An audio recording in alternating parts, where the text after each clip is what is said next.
and curriculum for our 5th through 8th grade students. I have a question. Sure. So the state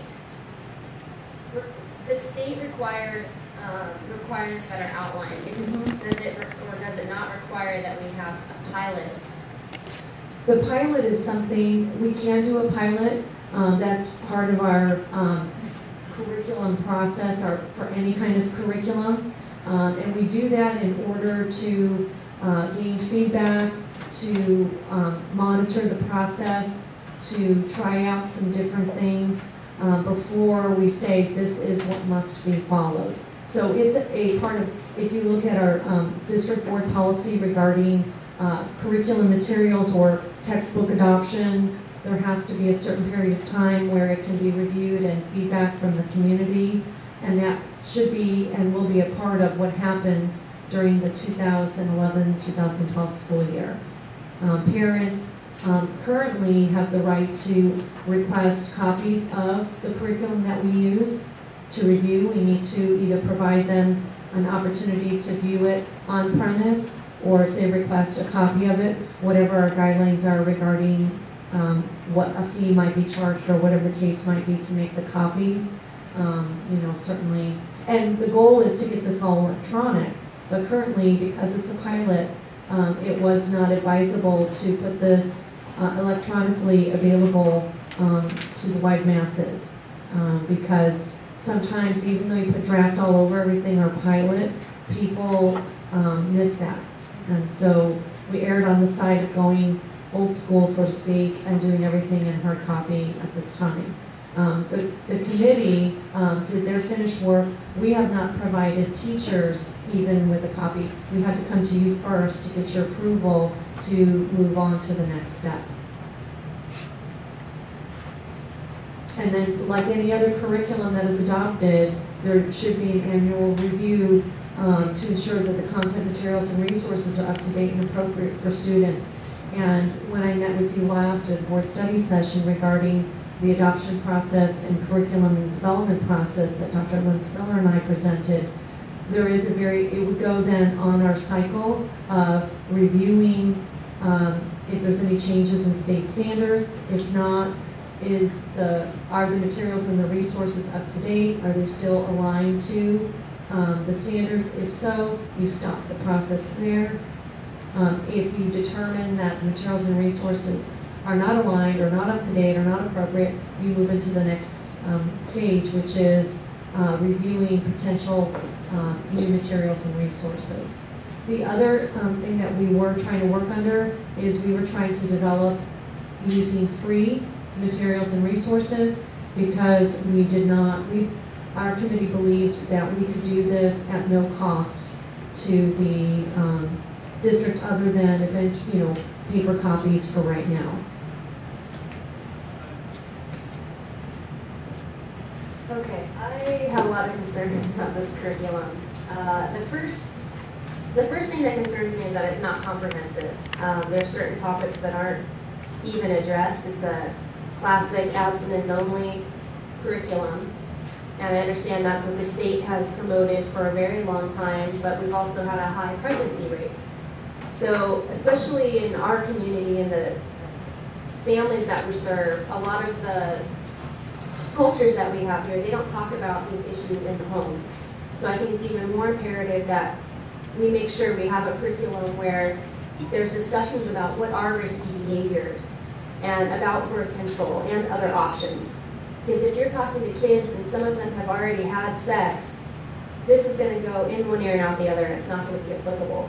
And you can take this to the next level and make it more comprehensive by allowing the discussion about what is risky behavior. And that's something that they can take away for life.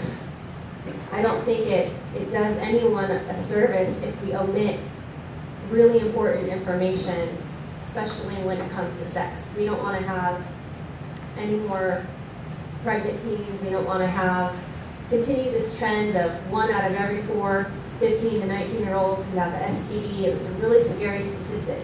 So these conversations need to start earlier and earlier. One example of a district in in the county that does have a comprehensive curriculum, and it's not anything radical. It is a basic abstinence only, abstinence-based curriculum, not abstinence only. But it also does talk about birth control and risky behavior, and that just happened in Kyrene School District. So it's definitely something that the district can look to as a resource. I'm kind of all over the place, but one other thing I wanted to point out to the board members was that the 3 states that do mandate a comprehensive sex ed curriculum, which are Vermont, New Hampshire, and Maine, those have the lowest STD and teen pregnancy rates per capita. So I think that's a very striking difference between state policy and what's happening at the district level and what's happening in the communities as compared to what's happening here at state and district levels and in our communities.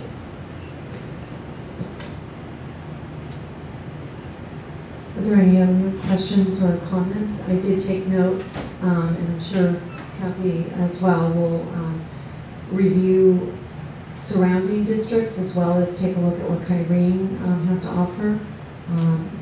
Districts are usually very open to sharing resources and materials. I do know that the nurse group did look at some materials that Paradise Valley was looking to use, but there was a cost. It was not hugely expensive, but there was a cost in purchase of CDs, support materials, textbooks, those kinds of things. So certainly during this year of pilot, the committee should look to other possible lessons. I did want to point out that if you look on emotional changes, and you do see that the bulleted item of making responsible decisions, communication, infatuation versus love, peer pressure, harassment, family life, those are topics. And as far as established materials, lessons specific to that, those are things that, based on those topics, personal values, you see there with the personal health, that can be incorporated. I do want to point out that unfortunately, unless there's a change by this State Board of Education, abstinence is the for elementary as it's outlined, and I did indicate that we would look into that to confirm it, that that's still the case, but that is the only opportunity, and that abstaining is the only way to protect yourself against STDs and or an unwanted pregnancy. It doesn't really provide us the latitude to have discussions about other ways, but we will look into that and make sure that we do follow up on it. The other piece too is that we need to reflect our community values and also hear from parents, allow for feedback from parents and community members regarding the content within Creighton's program. So we do need to continue to look and make sure our curriculum is comprehensive enough to meet the needs. Did you say that you did hear from parents, or that you are expecting that you would hear? That's what we're hoping, that we're able to, as they pilot and provide parents with the information, that we do need to allow parents to be able to review the curriculum and provide comments and feedback. And again, posting the information following the process like we did with the recent social studies adoption. How many parents do we have that sign? Now, they have to opt in now, is that the case? Or maybe they always have? They have to sign the form, permission form. Right, well, basically, what we have to do is provide the parents, this is what we're teaching, and the parents can decide, I want my child to participate or I don't. And if they don't participate, we have to provide them optional curriculum materials, and we try to stay within the overall standards from the health regarding nutrition, exercise, those kinds of things.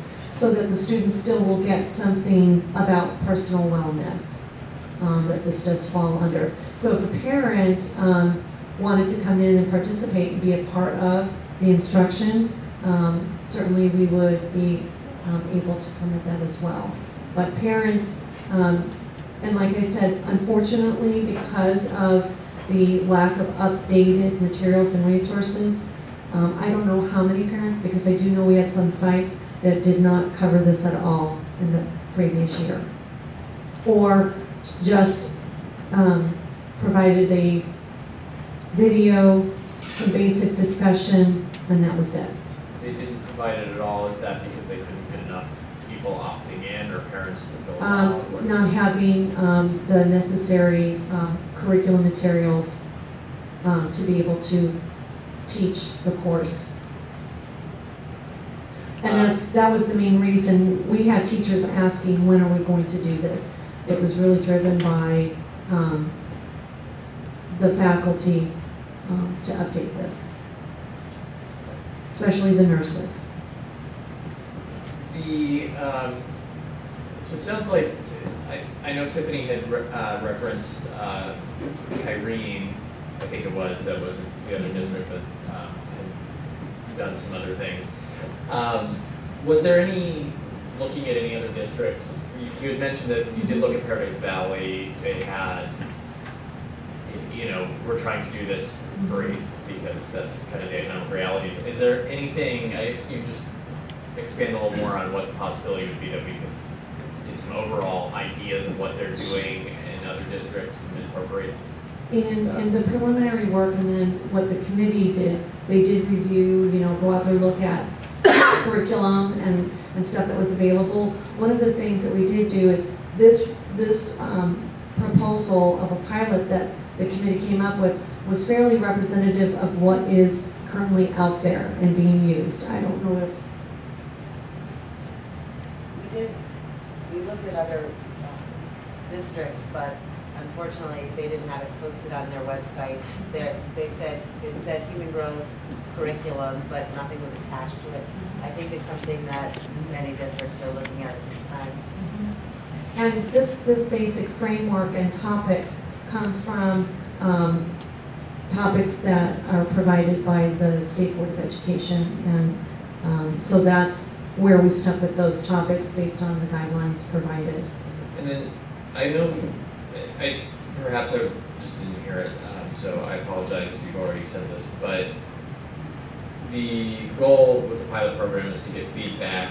Would the committee then be reconvened, or a new committee be reconstituted to make edits, or would it be one or two persons? Well, here's what I'm hoping for. A few of the members have moved on to other positions, including myself.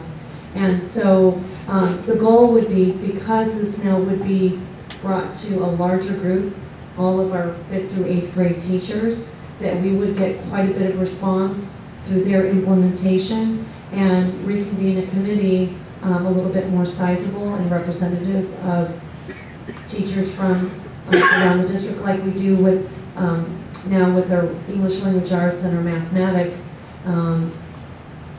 Social studies was also a good representation. Again, many times it's difficult for teachers to say, I'll work 4 weeks in the summer.